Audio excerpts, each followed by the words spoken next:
Hi guys, welcome back to my channel, or welcome to my channel if this is your first time watching me. Around 2 months ago, I decided to purchase my first ever Apple device, a MacBook Pro, but the 2015 13-inch MacBook Pro. Why such an older model? Why the 13-inch MacBook Pro? And am I happy with it or is it bad? Now, initially I was looking into Windows laptops and I wanted to purchase a Windows laptop because that's the most common option, especially in the area where I live. There's a lot of options when it comes to Windows OS laptops. So I really went that route. I purchased a Lenovo laptop and it had so many difficulties and just problems and issues, so I had to return it. And it was a brand new device. I was really bummed out about that and I thought, okay, maybe that's just, it was a lemon and now I need to try again. So I purchased a HP laptop. Granted, it was used, but it just broke. It stopped working in the first couple of hours of me using it. And then the third chance, because I really thought, okay, this was going to be the one, that third chance was just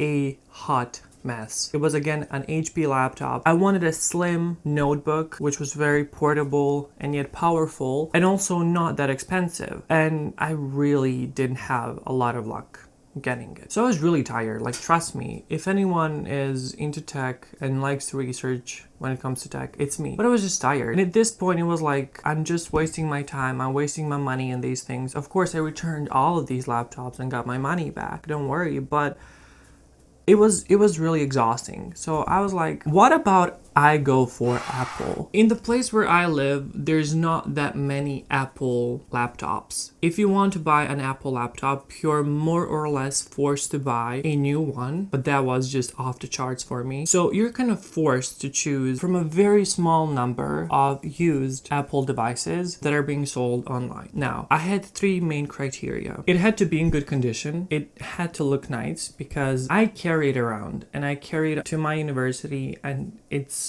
in front of people, so I don't want it to be all bruised up and scratched out and all of that. The second one was to be in my price range, which I'll talk about a little bit later. And the third one was, what was the third one? The third one is actually about its performance. I have a main PC desktop and it's a very powerful PC. So I have a device which is really suitable for my more intense needs like editing, image editing, Photoshop, Lightroom, whatever you want, and even gaming, of course. So I really didn't need a very powerful laptop. I just needed a good enough laptop for writing documents, for Excel, for, I don't know, some YouTube, just the basic things that students might do. And of course, what was really important was that it had a decent enough battery. Why? Well, I carry it around and I don't want always to have to worry about my battery running out. And then I stumbled across a couple of models that I thought were decent enough. So immediately right from the bat, I decided not to go for the very old, early 2012, 2013 models because some of them were very bulky and that's not good for portability, and also they didn't support the Force Touch trackpad, which I kind of thought it was really nice, a nice feature to have. So this was really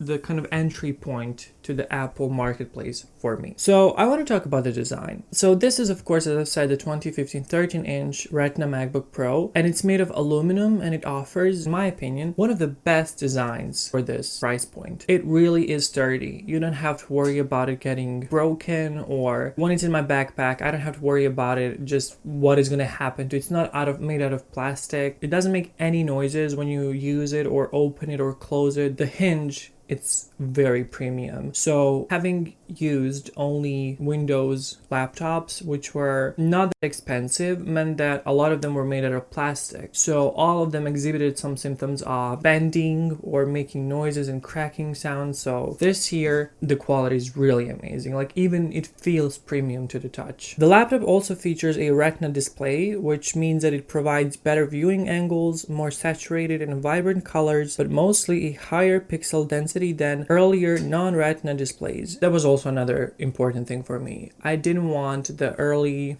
what was it? 2012, 2013 models because their displays are not just great. For 2021, 2022 now, I don't think that you're gonna fare well with those models when it comes to their display. I truly was blown away when I saw this laptop and its screen. It was one of the best screens I'd ever seen, and it was really shocking to me considering that it's like 7 years old. But I was honestly just impressed. The colors look so nice and saturated, and I was like, oh my god, okay, let me go watch my favorite movies on this one because I just want to experience this screen in its full potential and its full glory. The laptop is very thin. It is 1.8 millimeters thick or thin, and it weighs only 1.58 kilograms or 3.48 pounds. Now, I have to say that this is a very portable device. It's great to use in different settings and places, and I didn't notice its weight immediately when I picked it up for the first time. And this is the kind of good weight. It feels premium. It feels nice, and it's not flimsy. This weight, when you pick it up, you'll feel it, but it's not, oh my god, this is too heavy, like what is this? It just feels very good. Now, one of the favorite features of this laptop is its keyboard. This is indisputably one of the best keyboards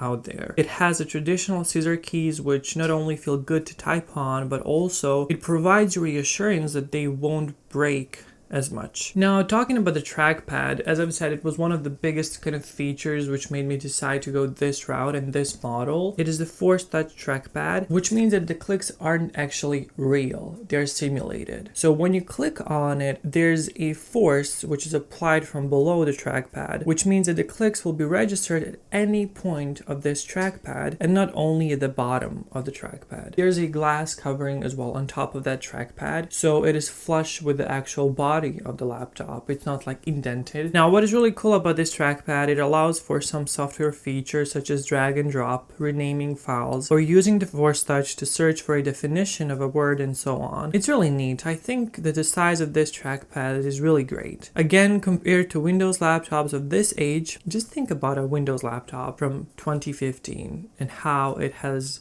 held up until now. We're getting to one of the biggest selling points of this device, and that is its ports. It has so many ports, and I don't even use half of them. It has a traditional Apple MagSafe connector, which was removed on the newer models, but now it has been brought back again, which I really appreciate. So one day when I buy the new M1 MacBook Pro, maybe in 2030, I'm gonna appreciate that they brought back the MagSafe connector. The cool thing, of course, about it is that it has the magnets which attach, and there's also an LED indicator which shows you whether the laptop is still charging or it's full. But really, the main attractiveness are the magnets, which produce this really nice clicky sound once you attach the charger. Otherwise, the laptop has two Thunderbolt 2 ports, two USB 3 ports, the old school USB. And then it also supports an HDMI port, which is great for connecting bigger monitors or projectors to your laptop. It also has a 3.5mm headphone jack and an an SD, just an SD card slot, which is good for photographers and videographers. A not so great aspect or feature of this laptop are its speakers. Now, I wasn't really actually lucky when buying this laptop when it comes to the speakers. One of the speakers, the right one, is really muffled. It's kind of going out.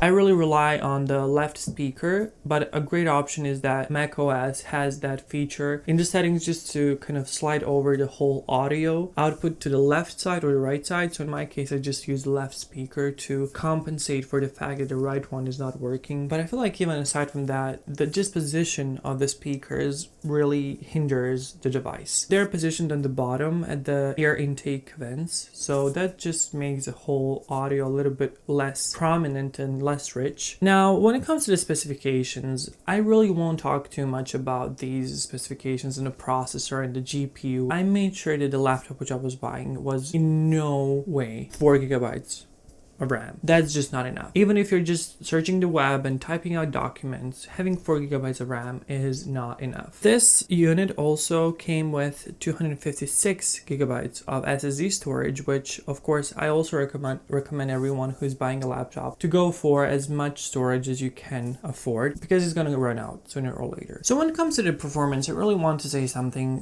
what I think a lot of you are interested in. It is a good or well-performing device. I don't worry about it being laggy. I don't worry about it being slow. And now, especially when it comes to the purposes that I use it for, typing out documents, browsing the web, going through my email, it's not an issue. I love the animations of the software, which kind of make everything feel a little bit smoother and faster. By the way, this laptop supports the newest Apple OS or Mac OS software, so that's another great thing. So I really like the software. It has a lot of animations that are cool, and it has a lot of gestures which are enriching the whole experience. I actually plan on making a whole another video on the Mac OS, because from a Windows user's perspective, I think that it's really just cool to have all of these features, and the look is of course totally different. To me, it was really nice because I like the color scheme that they use and the transparency effects as well in their software. So if you want a dedicated video on the Mac OS software, please be sure to give this video a thumbs up. One place where I saw that the laptop was a little bit struggling was using Google Meet. I don't know if it's because the whole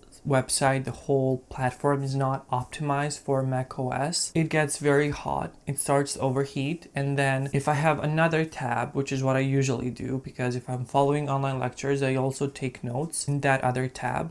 So when I try to do that, really the laptop gets very loud, the fan kicks in, and it gets hot to the touch. A thing about Apple laptops is that they can run at very high temperatures, including 90 degrees Celsius. At 100 degrees, they will probably turn off by themselves, but this laptop hasn't done that yet. It's not been pushed to that limit so that it turns off. So now for the end, I just want to mention that I'm very happy with the battery performance. It lasts me up to 6 hours. For a Windows user who had mid-range laptops, it is very good. I think that 6 hours is very good for a device which is 7 years old. The battery has around 800 cycles, and it still says that it's in normal condition, so I don't have to worry about replacing it anytime soon. And now lastly, if you've made it to this part of the video, congratulations and thank you. And now I want to mention the price. So this laptop was around for $300 to $400 US dollars. I think I got a really good deal on this website, because a lot of these models, early 2015 13-inch models, were selling for much higher prices. So finding this one and finding the sellers that I had, which were really great, by the way, I was really lucky. Okay guys, thank you for watching this video. If you liked it, please give it a thumbs up, and also write a comment down below if you have any additional questions and suggestions for what I should film next. See you in the next one. Bye.